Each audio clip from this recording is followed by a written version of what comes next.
Hey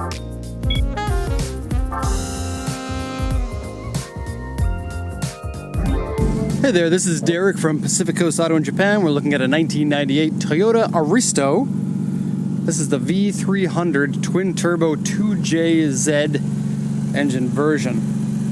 Comes with an automatic transmission. This one has 122,000 kilometers on it. It was bought from auction here in Japan. We're going to be exporting this one over to the USA under the 25-year rule. Finally, you're getting all the 2Js in the world. Listen to that exhaust. It is a burbly exhaust. It's nearly a straight pipe for this one. It just has a little resonator at the end, just a glass pack style one. Okay, switch the engine off. For the rest of the report on the vehicle, we'll just check the condition and compare it to the auction inspection sheet. Aristos tend to keep themselves in good condition compared to other cars. I guess it is because it's a Lexus quality vehicle. These are known as the GS300 in North America. And they did come with a V8 or the inline 6-cylinder 2J, but never with the twin-turbo Supra version of the 2J. Here's the two turbos here. It is a complex mess of things, isn't it? Look at that. And then this one's been changed over to an aftermarket air filter, aftermarket suspension, and air box has been cut. I guess it has some ducting there. Okay, so the oil and the coolant were both a little bit low. The coolant needed an extra 120 milliliters, so not too much. The oil, I just put in an extra liter. It was right on the minimum, just to give it a little bit of extra safety for the ride across to the USA. It's going to be a good idea to get that changed once it lands. So close this for now. Overall condition of this one's good. It has a few things here and there. They mostly all do by this age. 25 years is a long, long time. 25 years ago, I was still in high school. Okay, so here's the auction inspection sheet. This is all written in Japanese. It's very bright out today, so I'm just going to move over to the shadow to translate this for you. Okay, so bear with me as I translate this from Japanese into English. It's a 1998 Aristo V300 Vortex Edition. It's an auction grade 3.5. Both interior and exterior are C. That seems about accurate to me. It's really not too bad, but I think B is maybe too high of a grade. 122, 237 kilometers, automatic transmission. The sales points here are, this is going to be a little bit of a pain to read. Stenby Evolution. Stenby, I guess is the brand. Evolution 17-inch wheels. Not a huge fan of them, to be honest. And they are black, so they don't stand out a lot. They're not in great condition with a lot of kind of rib wear.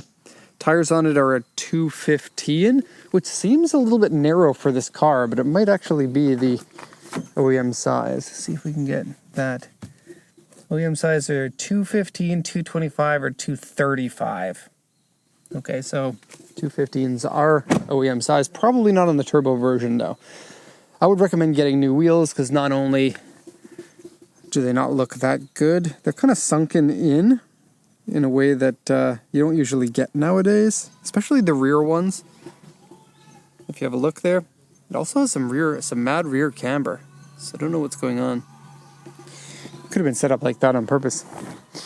Okay, anyway, back to the auction sheet. It's HKS adjustable suspension, rear spoiler, that's just stock for the Vertex edition. HKS air filter, aftermarket exhaust, HID headlight conversion, Lexus front grille. I didn't even notice that. That's true, Lexus front grille. That's like getting the JDM parts on your car, but the opposite of it. Here in Japan, you get the USDM parts for your car, and then you act like you're special. So aftermarket bucket seat, which is really weird for any car with an automatic transmission. A bucket seat is sometimes done for show, but it is annoying to have a car with a bucket seat. I would seriously consider replacing the seat. One thing that's cool about having a car that you can buy in North America that is right-hand drive, it gets a lot easier to buy the seats for it, because consider this, the one that wears out most is always going to be the driver's seat, but if the driver's seat in North America is over there, then the passenger seats are generally easy to get in good condition. Now, the passenger seat isn't a direct copy. I don't know why they did this, but I believe that it's like 8-way adjustable for the driver and then like 4-way adjustable for the passenger, so it's not an exact fit, but I think that you could get away with it. More on the interior in a second. We'll go back to the sheet here. Okay, so the aftermarket windshield rock chip, interior dirty, cigarette burn hole and wear. Driver's seat has a cigarette burn hole and is ripped.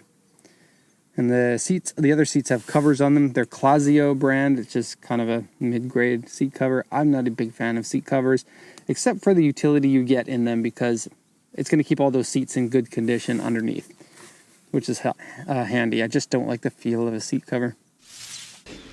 So the front area is scratched.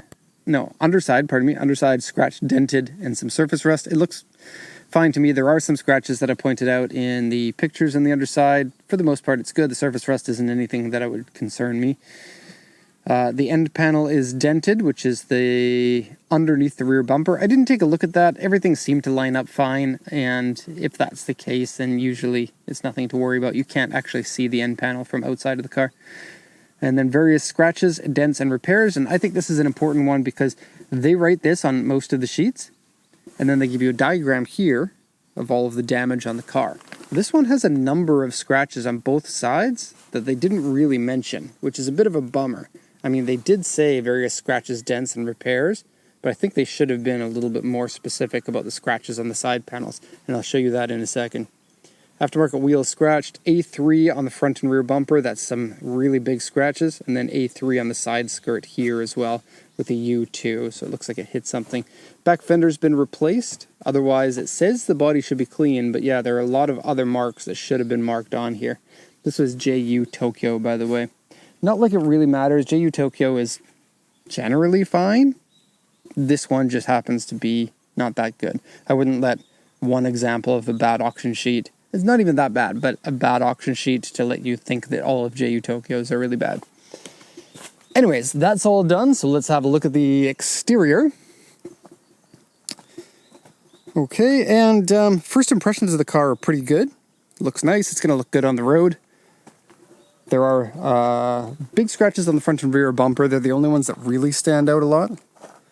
The Aristo's a fantastic shape of a car, and very well put together. It's double wishbone suspension, front and rear, feels nice and solid, has that 2J. 2J is like the engine equivalent of God's gift to humanity. Or if you don't believe in God, then another gift from someone that is big and powerful, like your dad maybe. It's just a great package. The engine, 3 liters. The 1J is a fantastic engine too. It's a 2.5 liter version of a very similar architecture. But the 3 liter and the 2JZ, whether it be in the Supra or the Aristo, the only 2 cars that ever got it, which is a shame.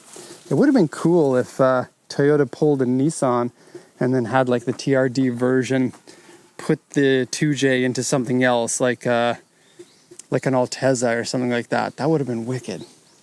But alas, we didn't get that. Okay, so let's look at details now. First off, the headlights are a little bit cloudy. The grille has peeling on it, like right down here. And it goes all the way across.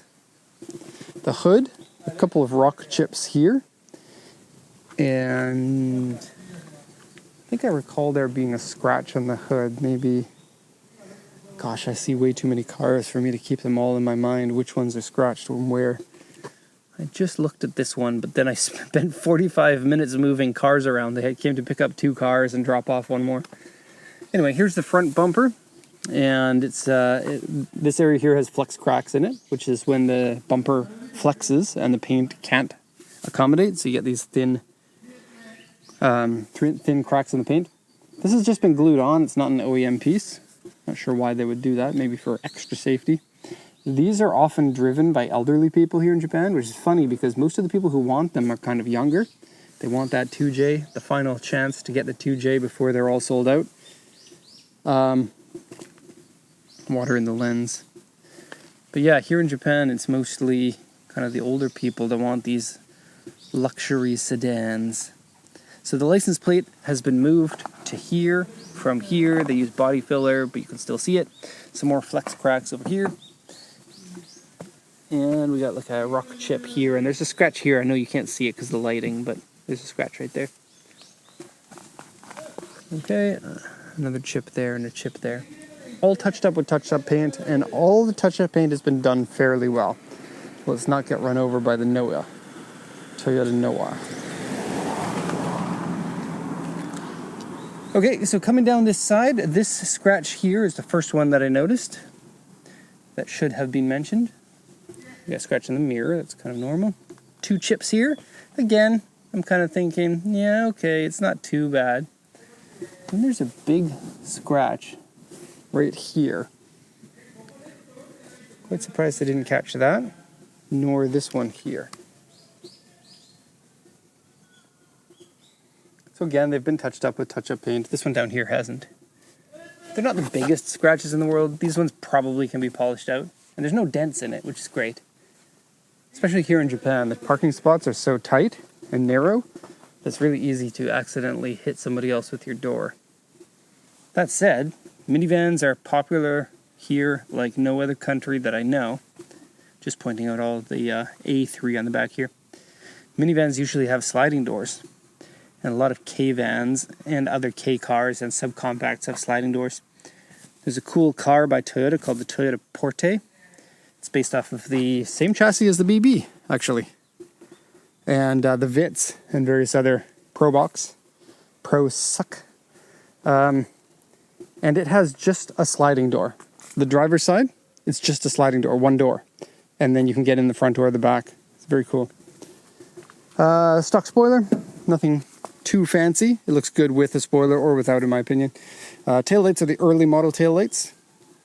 They did change those later on to one with like a chrome surround on it. Yeah, back bumper really needs to be cleaned up. The exhaust is now only coming out of one of the cutouts. It's just a single exhaust. That's really all you need.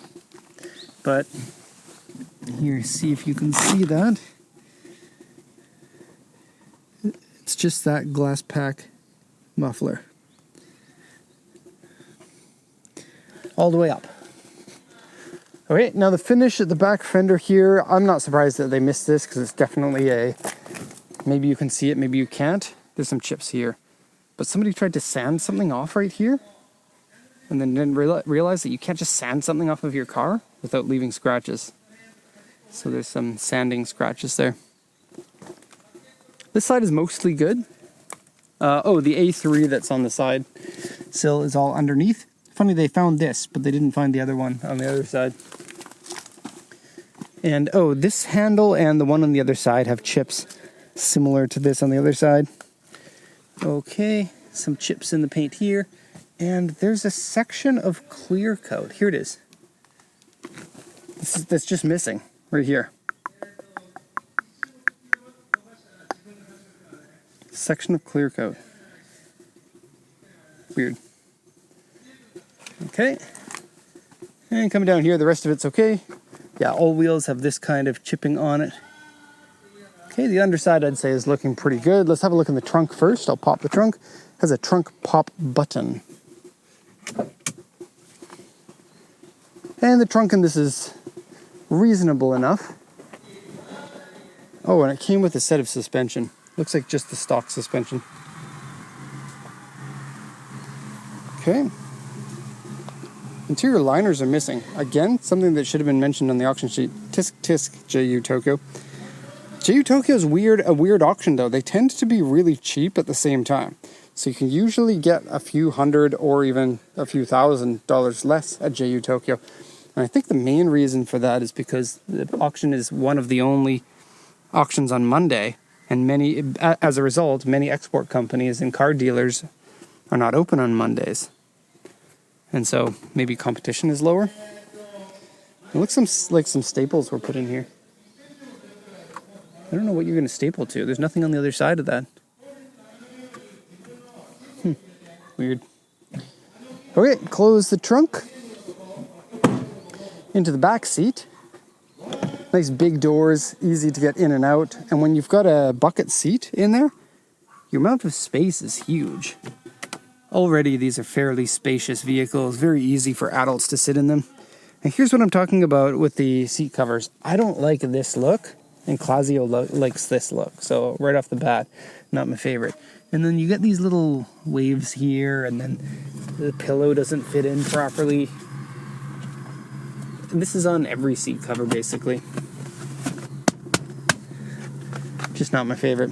But like I said, underneath there, those seats have been protected. If anyone's trying to spill drinks or spill ketchup and barbecue sauce in the back, just wipe it off. Your seats underneath are nice and good. Okay, looks like you have some floor mats that aren't the OEM floor mats. Kind of weird. And then some AC vents in the back. That's nice to have. It was about this time that we were starting to see those AC vents in the back for many cars. Open this up a bit, and we got a little bit of a damage on the door card. Right here. Looks like maybe the seatbelt got slammed in the door, possibly. And if you don't know what car you're driving, it's the Aristo. Okay, there's the interior. This one here doesn't have the touch screen, which is fantastic. There's two versions. There's the low-end climate control, which is the better one to buy. And then the version with the climate control in a touch screen, which I guess was more expensive when it came out, but also fails more and is harder to find parts for when it fails. And you don't want to have your touch screen fail when you want to control the AC. So now here you can just do temperature and you can do mode. Where's mode? I don't know where it is. Auto? I guess we can put the key in and we can play around with it. And the AC does work. So you can do fan speed here. And then you can do mode here. Easy, right? The LCD is leaking a little bit. You can see some damage around it. But it's far less likely for this one to leak. And easier to find new versions of this panel if you want to. Used ones, not new ones. And look at the Indiglo gauges. That was a cool thing when this car came out. Do you remember the Indiglo watches? The floor panels, floor mats, have been changed to Momo brand, which are kind of cool. They are Momo, which is a cool brand, and they have metal in them. But they don't anchor, so they're just going to slide around, which is going to drive you nuts. So, need some new floor mats. The airbag lamp is on. I don't know why, but sometimes they just fail. But the steering wheel is also a little bit warped right at the top corners. And you probably saw that as soon as the key is out, the steering wheel gets out of the way so that you can easily get in and out of the car. That can't screw on. There's no threads in it anymore. And little bits of the white stuff inside, because it's like a plastic threading that has got all worn away. They're all over this, making it look like little cigarette ashes when it's not. The car has been smoked in, we know, because that. It doesn't smell of cigarettes. If I were to like cross my nostrils and say that it does smell like cigarettes, it would only be a 1 or a 2. We got some scratches over here and some scratches over here. Cup holders in here, and then cigarette burns. 1, 2, 3. Okay. Traction control off. That's the button you're going to want to press. And then shift yourself is buttons on the steering wheel. So yes, you can set it into drive, go to manual, and then you can press for up and down. For some reason, you can only shift through 3 of the 4 gears, though. I'm not sure why that is. It's like the first gear goes away or something. Okay, and there's the rip in the seat. And it's I don't even know. It's a bride seat rail, but they could just be using the bride seat rail, or burido is the Japanese pronunciation of that, which is way different. I don't know why they chose bride for the English. Yeah, look, if it is a Recaro seat, like an SPG, it'll have a sticker on it, but it doesn't. So it's probably just a no-name seat. It's not the best, probably not the worst either. Okay.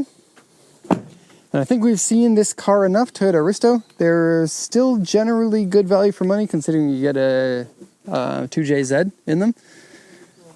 They are getting more expensive though, and this is your last chance to get the 2J, unless you want to pay tons and tons of money, because prices are going to continue to go up.